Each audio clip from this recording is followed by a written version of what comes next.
ഇന്നത്തെ വചനചിന്ത മറക്കാത്ത ദൈവം.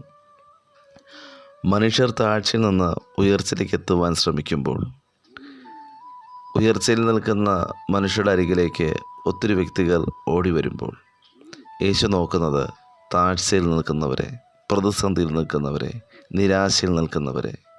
താഴ്ചയിലും പ്രതിസന്ധിയിലും നിരാശയിൽ നിൽക്കുന്ന ഓരോ വ്യക്തികളെയും ഓർക്കുന്നൊരു ദൈവത്തെ, കൈവിടാത്തൊരു ദൈവത്തെ നാം സേവിക്കുന്നത്. നമ്മെ മനുഷ്യർ അകറ്റിക്കളയുമ്പോൾ ദൈവം ചേർത്ത് പിടിക്കുന്നു. ദൈവകരം കൂടെയുണ്ടെങ്കിൽ നാം എന്തിനു ഭയപ്പെടണം?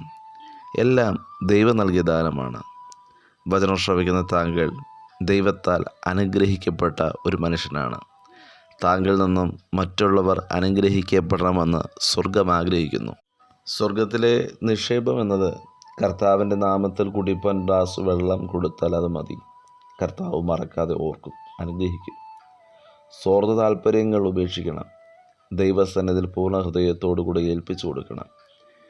ദൈവഹിതം സംഭവിപ്പാൻ ജീവിതത്തിൽ പ്രാർത്ഥന ഉണ്ടാകണം. ചില വാഗ്ദത്തങ്ങൾ താമസിക്കുന്നത് താങ്കൾ അതിൽ എത്തുവാൻ ദൈവം ഒരു സമയം ഒരുക്കി വച്ചിട്ടുണ്ട്. കുടുംബം രക്ഷപ്പെടുവാൻ, തലമുറകൾ വിടുവിക്കപ്പെടുവാൻ, പ്രവചന ശബ്ദം ആയിത്തീരുവാൻ, രാജ്യങ്ങൾ, പട്ടണങ്ങൾ തുറക്കപ്പെടുവാൻ ഏൽപ്പിക്കുക. ജീവിതത്തിൽ പലതും വൈകിയതിൻ്റെ കാരണം ദൈവം മറന്നു കളഞ്ഞു എന്നതല്ല, താങ്കളിലേക്ക് എത്തുവാൻ ദൈവം ഒരു സമയം ഒരുക്കിയിട്ടുണ്ട്. ഹബക്കൂക്ക് പ്രവചന പുസ്തകം 2-ാം അധ്യായം 3-ാം തിരുവചനത്തിൻ്റെ പ്രകാരം വായിക്കുന്നു, ദർശനത്തിൻ്റെ അവധി വച്ചിരിക്കുന്നു, അത് സമാപ്തിയിലേക്ക് ബന്ധപ്പെടുന്നു, സമയം തെറ്റുകയുമില്ല, വൈകിയാലും വരും നിശ്ചയം കാത്തിരിക്കുക. പ്രതീക്ഷിക്കാത്ത പ്രതികൂലങ്ങൾ ആഞ്ഞടിക്കുമ്പോൾ പ്രതികൂലം അവസാനമല്ല. അഭിഷേകമുള്ളവൻ വിശ്വാസത്തോടുകൂടി ദൈവത്തെ സേവിക്കുവാൻ തയ്യാറായ ഭക്തനായ യോസേഫിന് വന്ന പ്രതികൂലം ജീവിതത്തിനകത്ത് അനുഗ്രഹമായി മാറിയതുപോലെ, കാരാഗ്രഹം വന്നാലും തീച്ചൂളയുടെ അനുഭവങ്ങൾ വന്നാലും ദൈവം ഏതവസ്ഥയിൽ നിന്നും ഉയർത്തും. എബേസ് എന്ന വചനത്തിൻ്റെ വാക്കിൻ്റെ അർത്ഥം വ്യസനപുത്രൻ എന്നാണ്. എന്നാൽ വ്യസനപുത്രനായ എബേസ് ബലഹീനമായ കരങ്ങൾ സ്വർഗത്തിലേക്ക് ഉയർത്തി പ്രാർത്ഥിച്ചപ്പോൾ, എൻ്റെ അതിരിനെ വിസ്താരമാക്കണമേ എന്ന് പ്രാർത്ഥിച്ചപ്പോൾ എബേസിൻ്റെ അതിരിനെ വിസ്താരമാക്കി മാറ്റിയെങ്കിൽ, വചനം ശ്രവിക്കുന്ന പ്രിയ ദൈവജനമേ, താങ്കളെ, താങ്കളുടെ തലമുറയെ ദൈവം ഉയർത്തുവാൻ ശക്തനാണ്.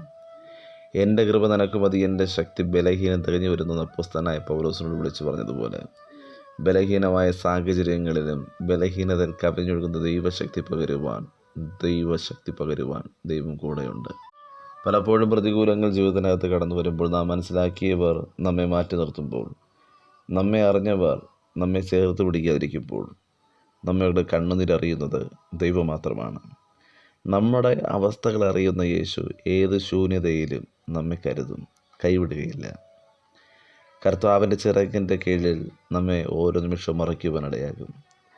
ജീവിതത്തിനകത്ത് ഏത് പ്രതിസന്ധികൾ കടന്നു വന്നാലും ദൈവത്തിൽ ആശ്രയിക്കുന്നവന് തക്ക സമയം ദൈവം ചില ദൈവിക കരുതലുകൾ വെളിപ്പെടുത്തും. ദൈവം കരുണ കാണിക്കും. എസ്തർ അനാഥയായിരുന്നു. മൊർദെഖായി എസ്തറിനെ എടുത്തു വളർത്തി.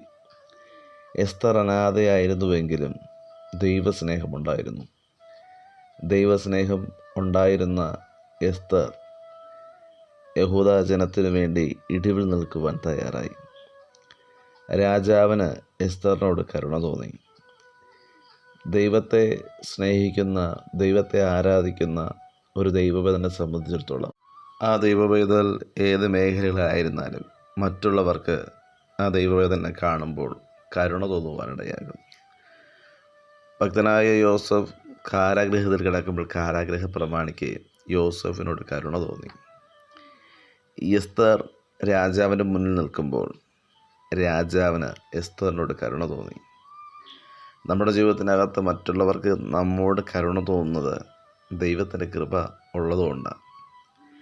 ദൈവകൃപയിൽ നാം ആയിരിക്കുമ്പോൾ, ദൈവത്തോട് സ്നേഹം പുലർത്തുമ്പോൾ, പ്രതീക്ഷിക്കാത്ത വ്യക്തികൾ നമ്മൾക്ക് വേണ്ടി സഹായിയായി എഴുന്നേൽക്കുവാനിടയാകും. ദൈവം നമുക്ക് വേണ്ടി തക്ക സമയം ചില വ്യക്തികളെ അയക്കുവാനിടയാകും. പ്രതീക്ഷിക്കാത്ത പ്രതികൂലങ്ങൾ കടന്നു വരുമ്പോൾ, തകർച്ചകൾ കടന്നു വരുമ്പോൾ ദൈവം ചില ദൂതനെ അയക്കുവാനിടയാകും. എൻ്റെ ജീവിതത്തിൻ്റെ അത്തരം ഒത്തിരി അനുഭവങ്ങളുണ്ട്. യാത്ര ചെയ്യുമ്പോൾ പ്രതീക്ഷിക്കാത്ത മേഖലകളിൽ, ഒറ്റപ്പെട്ട അവസ്ഥകളിൽ ചില വ്യക്തികൾ വന്ന് സഹായിക്കാറുണ്ട്.